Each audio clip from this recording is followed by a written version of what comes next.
Maaf, Mas siapa ya? Saya pasaran Dira. Dira di dalam kan?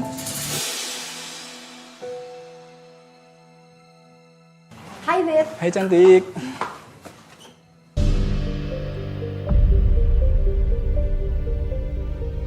Udah yuk duduk dulu.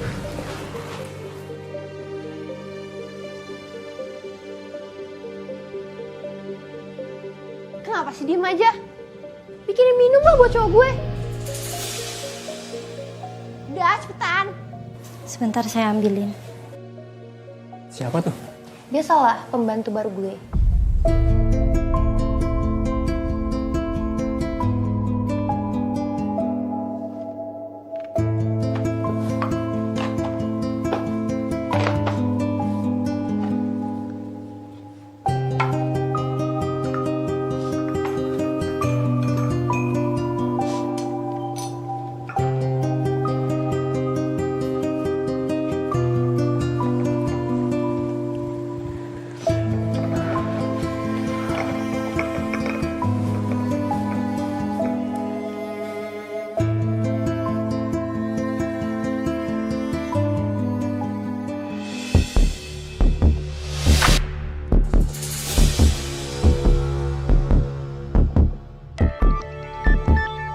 Astagfirullahaladzim.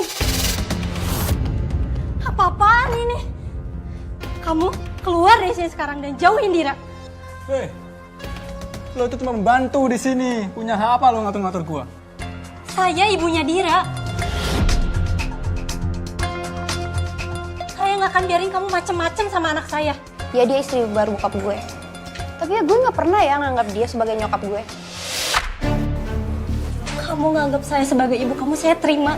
Tapi saya yang bertanggung jawab sama ayah kamu kalau kamu ada apa-apa, Dira. Dan sekarang, kamu keluar dari sini sekarang. Tahan nggak? Cepet lepasin! Kamu tuh nggak berhak yang ngatur-ngatur aku. Kamu bukan ibu aku.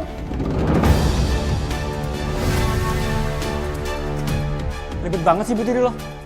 Nah, sekarang kita putus. Maksud kamu apa, Re? Aku tuh udah sayang banget sama kamu. Gue gak suka cewek ribet. Apalagi diri lo. Ah udahlah. Re. Dira. Lepasin. Ini semua gara-gara kamu ya? Re jadi mutusin aku. Sadar, Dira sadar. Dia tuh gak pantas buat kamu. Halah, emang kamu tahu apa soal dia? Kamu gak tahu apa-apa kan? Jangan sok jadi ibu aku. Benci sama kamu. Dia mau kemana, Dira? Saya ngelihat Dira sama pacarnya udah kelewat batas, Mbak. Cara mereka pacaran di mata saya itu udah gak pantas. Yang Mbak lakukan dengan cara menegur itu sudah benar, Mbak. Seharusnya Dira malah berterima kasih. Karena Mbak sudah mengingatkan dia. Ini kan semua datangnya dari rasa sayang. Mbak ingin melindungi anak sambung Mbak. Dia seorang perempuan loh. Mbak menjaga kehormatannya dari kemungkinan tindakan yang tidak senonoh dari pacarnya sendiri. Tapi kenyataannya nggak begitu. Dira malah makin benci sama saya. Dia ngerasa saya udah ikut campur urusan pribadinya. Lalu setelah itu bagaimana Mbak? Apakah kejadian ini justru membuat hubungan kalian makin memburuk? Iya. Bahkan dia ngadu ke Mbak Mira. Katanya saya penyebab dia putus sama pacarnya.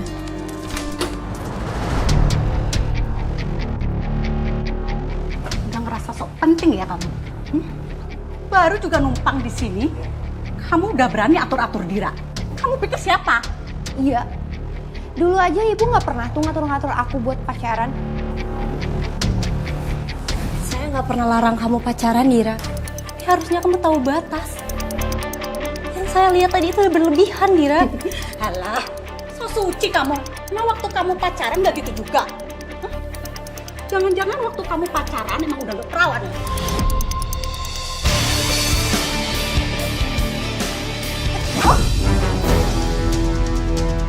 Jaga mulutnya ya, Mbak. Ya ya kamu.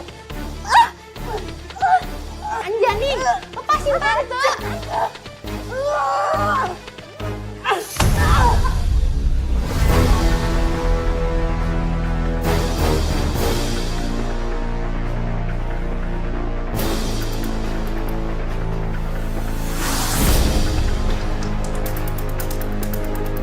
Astaga Mbak, Mbak sampai pingsan dipukul sama benda tumpul oleh Dira.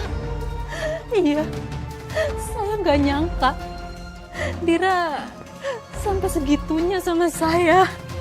Terus reaksi suami bagaimana Mbak ketika dia melihat kondisi kamu seperti itu? Pastinya Mas Arya sangat khawatir. Bingung lihat saya tiba-tiba tergeletak tak sadarkan diri. Tapi kamu nggak cerita sama dia? Enggak, Mbak. Saya nggak bilang apa-apa.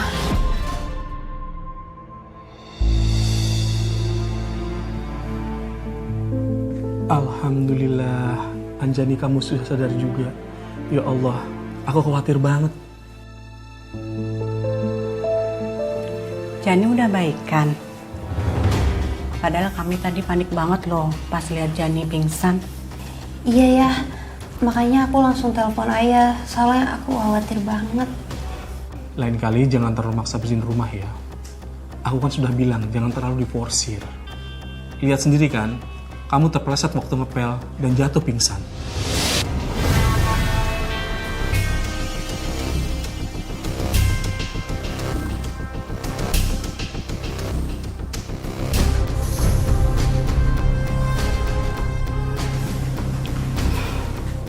Padahal tadi aku udah bilangin Jani lo supaya nggak ngepel. Kan lantainya udah aku pel. Tapi nggak tahu kenapa dipel sama Jani lagi. Kayaknya Jani emang nggak suka deh kalau aku bantu-bantu bersihin rumah. Kamu kenapa sayang? Gak apa-apa mas, Kita ke rumah sakit sekarang ya? gak usah mas. Aku cuma pengen istirahat. Ya udah, kalau kamu nggak mau, kamu istirahat total ya.